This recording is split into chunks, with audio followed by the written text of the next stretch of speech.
ongakaze abe ingxenye yenqobuzitho boxing tournament kulonyaka mhlawumbe ungathini ukuze akwazi ukuba ingxenye ngokulandelayo?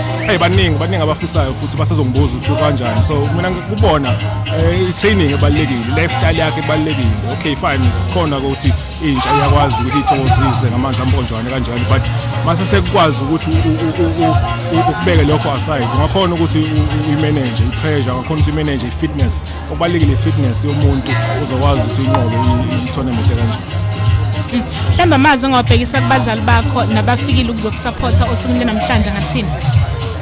Abazali bami la ngumama nje emva kwami ngiyabonga kakhulu udelile akakusomuntu ohamba ebusuku but udelile kakhulu kuba khona umfowethu usuka full trust kakhulu nanginobaba omncane basuke eMelo even nabantu abaningi engisebenza nabo bakhona nanginomshana wami ukhona la ngemuva lengane yami nesithandwa sami sikhona so nje I'm just proud ukubona and I'm very happy ukuthi babe behind me ngizwile ama screams throughout around encourage kakhulu lokho ukubona support especially mangibona umfowethu esuke full trust so nje ungikhuthaze kakhulu ngiyajabula kakhulu inhliziyo yami yonke.